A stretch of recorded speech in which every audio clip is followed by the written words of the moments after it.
인터뷰. 손흥민 경기 종료 후 충격?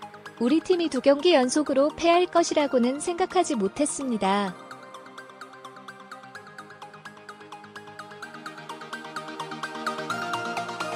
손흥민 2경기째 침묵. 토트넘, 첼시의 영입 무릎 등록.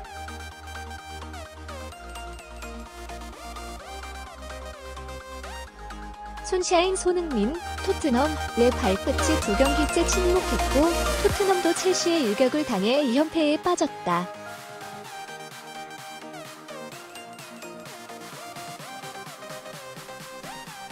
토트넘은 28일 한국 시간 영국 런던의 스탠퍼드 브리지에서 열린 첼시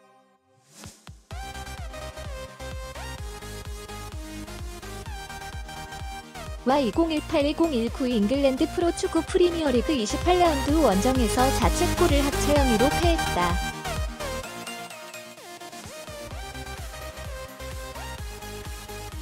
사이 3일 전술로 나선 토트넘의 왼쪽 날개로 선발 출전한 손흥민은 좌우 측면을 넘나들며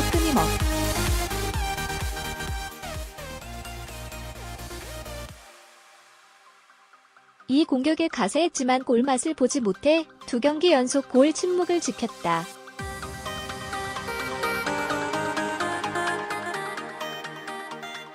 손흥민의 침묵 속에 27라운드 하위권의 벌리전에서 1-2로 충격패를 당했던 토트넘은 첼시전마저 패하며 2연패의 고배를 마셨다.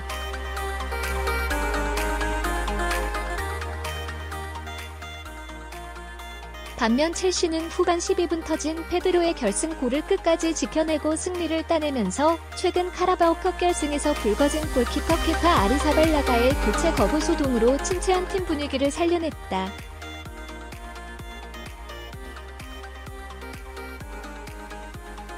첼시의 마우리치오 사리 감독 역시 최근 팀의 부진 속에 경질설이 모락모락 피어오르며 사실상 단두대 매치에 몰렸지만 진땀승으로 잠시 숨을 돌렸다.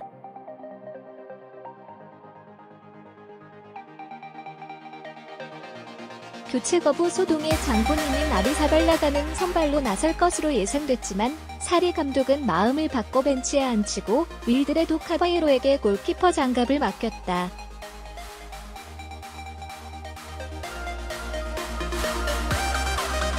역전 우승의 불씨를 살리려는 정규리그 3위 토트넘과 팀 분위기 수습이 절실한 첼시는 킥오프 직후부터 치열한 접전을 펼쳤다.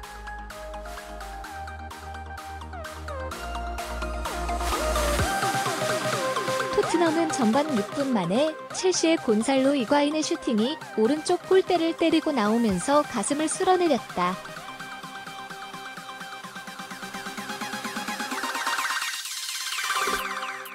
반격에 나선 토트넘의 공격 중심에는 손흥민이 있었다.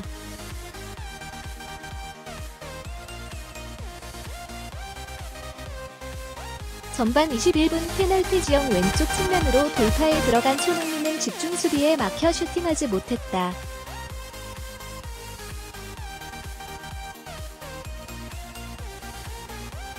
손흥민은 전반 23분에도 크리스티안 에릭센의 대각선 패스를 페널티 지역 오른쪽에서 가슴 트래핑에 이어 슈팅을 시도하려고 했지만 첼시의 마르코스 알론소에게 차단당했다.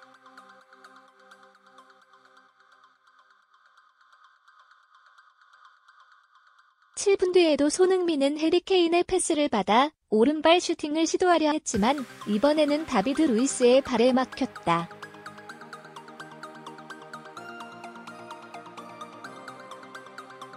토트넘은 전반 43분 해리 윙크스의 기습적인 중거리포가 크로스바를 때리는 골대 불운까지 맛보며 전반을 득점 없이 끝냈다.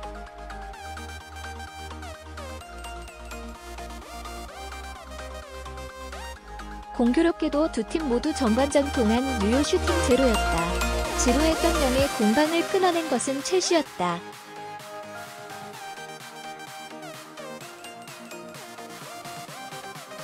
첼시는 후반 12분 세사루 아스필리쿠에타가 오른쪽 측면에서 전방으로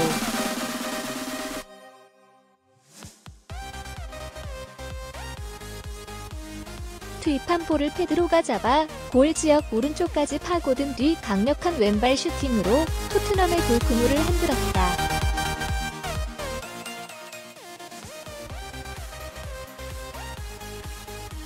양 팀을 통틀어 유일한 유효 슈팅이 득점으로 이어졌다.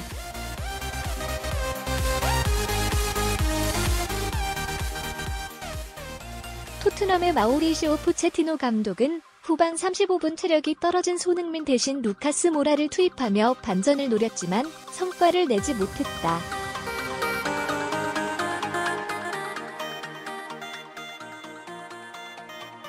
오히려 토트넘은 후반 39분 키어런 트리피어의 백패스가 자책골로 연결되면서 스스로 무너졌다.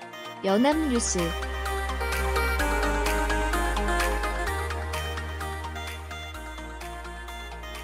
손흥민, 토트넘에서 날고 대표팀 오면 기고, 미스터리.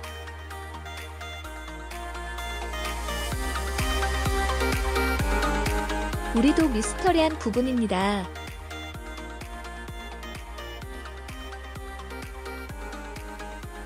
김판곤, 50, 국가대표 전력강화위원장은 2019 아랍에미리트, UAE, 아시안컵에서 부진을 겪은 손흥민, 27, 토트넘 호스퍼를 미스터리라고 표현했다.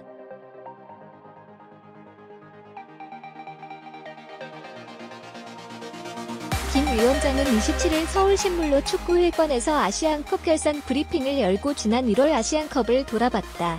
한국은 이 대회 8강에서 카타르에게 0-1로 저탈락했다.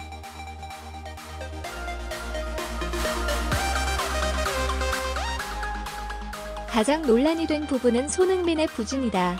손흥민은 대회 합류 직전까지 잉글랜드 프로축구 프리미어리그 EPL에서 펄펄 날았다.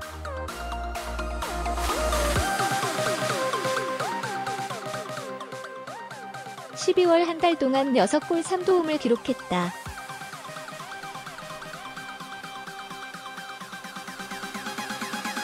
영국 현지 언론은 명예 손흥민을 집중 조명했다. 아시안컵을 위해 팀을 떠나는 것을 우려하는 전문가들도 많았다.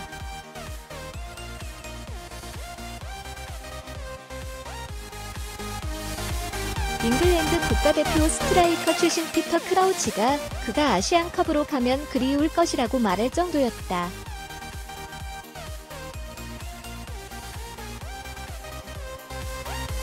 첫 경기에선 훌륭했다. 조별리그 첫 경기인 중국전에서 89분을 소화하며 팀 A형 승리에 힘을 실었다.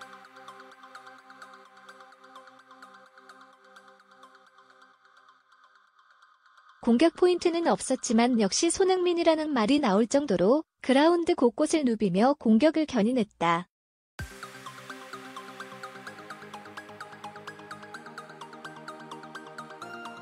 하지만 5일간의 휴식 후 치른 바레인과 경기에서 눈에 띄게 둔해지더니 8강 카타르전에도 발걸음은 무거웠다. 결국 손흥민은 무득점으로 대회를 마쳤고 한국도 59년 만에 우승 도전에 실패했다.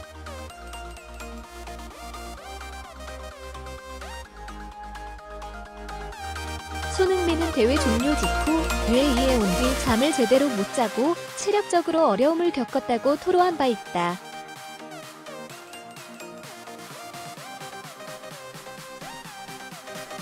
그러나 손흥민은 토트넘으로 돌아가자마자 4경기 연속 득점에 성공하는 등 좋은 모습을 보였다. 손흥민 활용법 논란이 커진 이유다.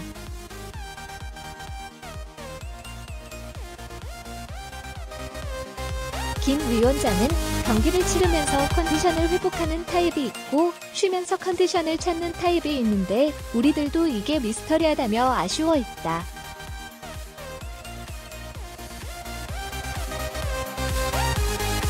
손흥민의 타입은 경기와 휴식을 반복해야만 하는 타입일 수도 있다면서 우리가 좀 더 과학적으로 접근하고 심리적으로 접근하면서 기다리는 것이 좋다고 판단한다고 답했다.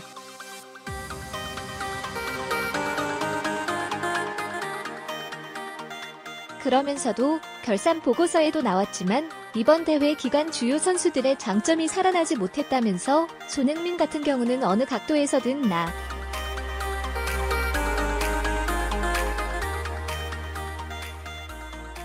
올 수 있는 슈팅이 장점인데 이번 대회에선 살아나지 않았다고 지적했다.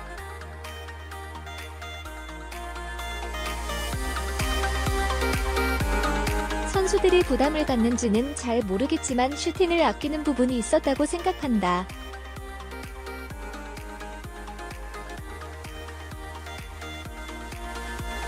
벤투 감독도 그 부분에 대해 아쉬워했다면서 선수들의 장점을 살릴 수 있도록 요구해야 한다.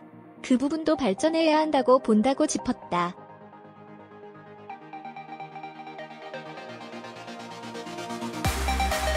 정현준 기자 손흥민, 26, 토트넘 호스퍼, 이라는 최고의 창을 쥐고도 여전히 쓰는 방법을 찾지 못했다.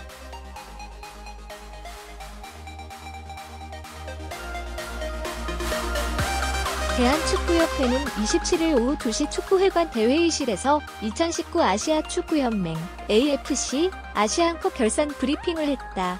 한국 축구대표팀은 최정예 전력을 가동하고도 59년 만에 아시안컵 우승을 놓친 것에 되짚어봤다.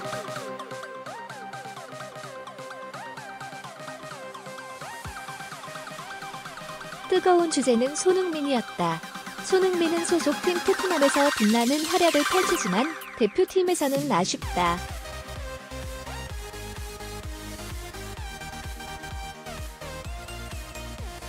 토트넘에서 보여준 과감한 슈팅을 대표팀에서는 찾아보기 어렵다. 아시안컵에서도 마찬가지였다.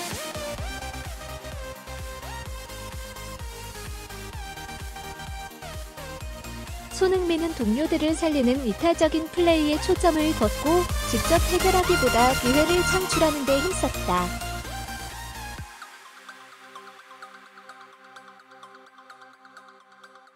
토트넘에서 봤던 손흥민의 모습과 대표팀의 손흥민은 괴리감이 컸다.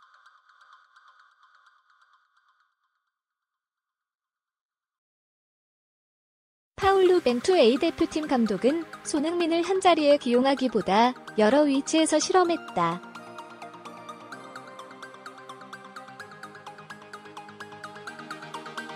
중국 바레인전에서는 공격형 미드필더로 출격시켰다. 익숙하지 않은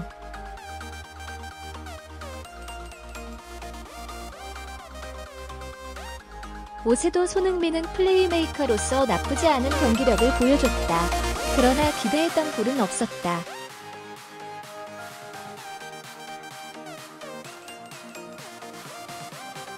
카타르와 8강전에서는 황희찬의 부상으로 측면에 포진했지만 패배를 막기 역부족이었다.